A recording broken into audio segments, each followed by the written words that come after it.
Last week after Shabbos, we all went home, turned on our phones, and discovered that Trump had been shot.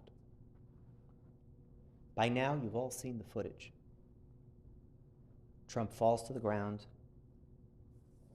surrounded, covered by a mess of Secret Service agents, and he claws his way through to rise back up with his fist in the air, saying, "Fight."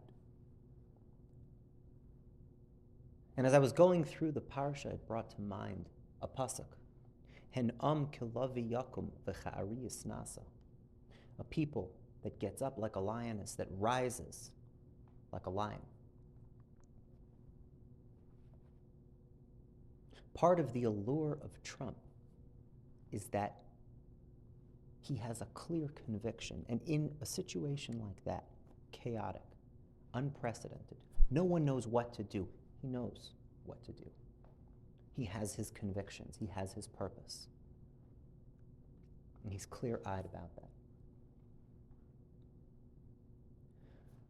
The Gemara tells us, Bikshu Chachamim lekavoya Parshas Balak. The Chachamim wanted to institute the Parsha of Balak into the daily recitation of Kriyas Shema. What part of Parshas Balak? Says the Chadushay Harim, was this pasuk, Hen kilavi yakum. That the morning is a time when people waver. People aren't sure what to do. Should they stay in bed? Should they get out of bed? What are they getting up for anyway?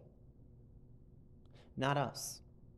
B'kumecha, right in the morning, we get up out of bed. We have a clear purpose, a clear conviction. Kilavi yakum, we get up like a lioness. That clear conviction, that unwavering focus.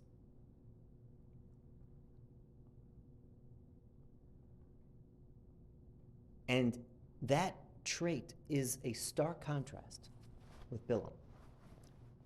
Who is Bilam? Min Aram Yancheni, they came to fetch me from Aram. Bilam is an Arami, a descendant of Lavan ha'Arami, the Gemara tells us. Arami, which is the same letters as Ramai, trickster, Lavan, we know was the two-faced definition of someone who wavers, who plays two sides. I'm doing business with you. I'm stabbing you in the back. I'm giving Yaakov a hug. I'm trying to rob him. He's a trickster, a Ramai. The Arami is the Ramai.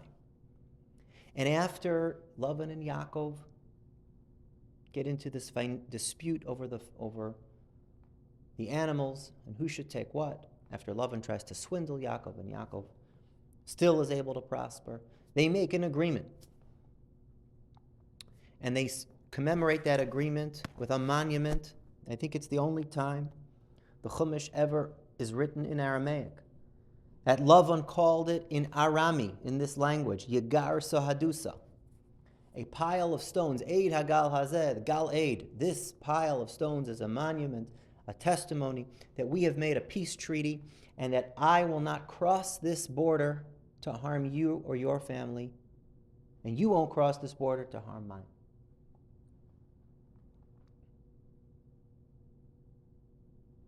And Bilam finds himself walking from Aram Naharayim, from the Arami territory, with the messengers of Balak. He's going to curse the descendants of Yaakov. And the pasuk tells us the donkey bumps into a geder, a fence. It says Rashi shel avanim, of stones. Why do I need to know that it was made of stones? Do I know what color Bilam's ason was? The Torah doesn't tell us details. We don't need to know. Says the Targum Yonasan ben Uziel, this was Gal Eid. The pile of stones are the two monuments that Lavan and Yaakov made. That is the Goder Mizeh, the Goder Mizeh. Bilam was about to be the first person to violate the treaty, that truce, and to cross Gal Eid, to harm the descendants of Yaakov. And he was being warned, don't cross. And he did, and bad things happened to him in the beginning of the end of Bilam.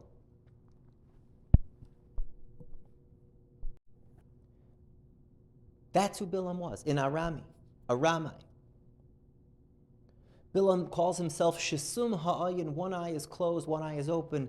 His vision is clouded. A person with monocular vision, they can see, maybe they can drive, but they don't have depth perception. They can't see moving objects in the same way. Bilam has one eye open, one eye closed.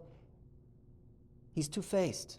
He's the same Rama. He's the definition of someone who's wavering. I can only do what Hashem wants. I want to do what I want. I don't want any money. I want lots of fame. I'm blessing. I'm cursing. Who knows what it is? The Gemara says even the blessings that turned into curses, chazru l'klala, they went back into curses, except for matovu. Efes kotzehu sira v'chuloi loi sira. Repeatedly, the pasuk tells us, Bilam, you're going to see only part of them, not all of them. You don't have the full vision, the full sight, the full clarity. And this cloudiness of Bilam's vision peaks with the confrontation with the Malach Hashem.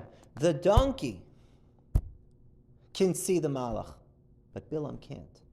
His vision is too clouded, the one eye open, one eye closed, physically, spiritually.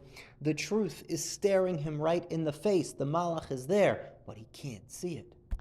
Until Vayigal Hashem es Einei Bilam, Hashem opens both his eyes miraculously. He's able to see fully.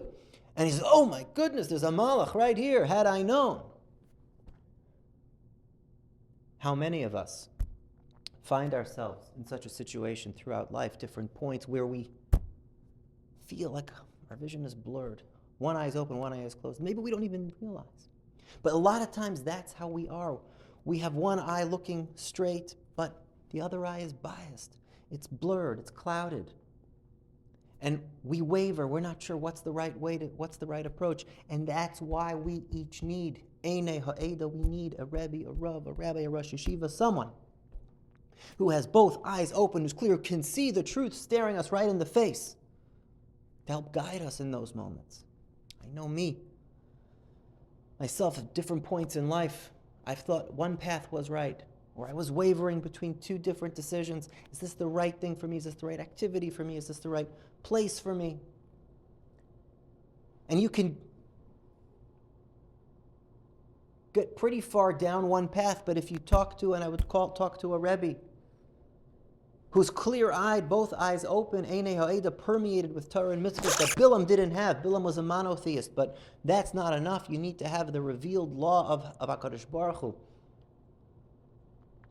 guiding you with Torah, with mitzvahs. That's the only way to channel and manifest HaKadosh Baruch Hu in this world, not just to have a relationship with the Creator. It has to be through this framework of Torah and mitzvahs that Hashem revealed is the way. Without that, you have Bilam fluctuating, wavering between one extreme to another, lost and confused, blurry vision. We need that Einei Ha'eda to say, clear. Here's the right, here's the wrong. And that, I think, is why the parsha ends with Pinchas. Vayar Pinchas, and Pinchas saw. Of course he saw.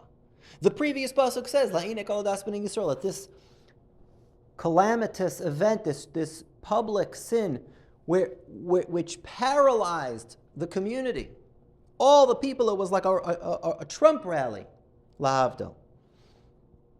There were tons of people around, and there's this big scene happening, and it's unprecedented, and no one knows what to do. They all saw it was La'inek al das b'nei Yisrael, except Pinchas. Hen kilavi yakum, he rises up like a lioness, and he knows exactly what to do. Vayar Pinchas. It was before the eyes of the whole people, but only Pinchas saw. Only he had the two eyes really open, the Einei Ha'eda, that clear conviction, that vision, that unwavering sense of direction, of purpose that we all need. And so let's make sure we have a person like that in our lives. And when we have that, we guide ourselves by Einei Ha'eda. Yes, it means that you're not going to have as many options. But keeping all your options open is not the road to peace. People think it is, but Pinchas is the one rewarded with Brisi Shalom.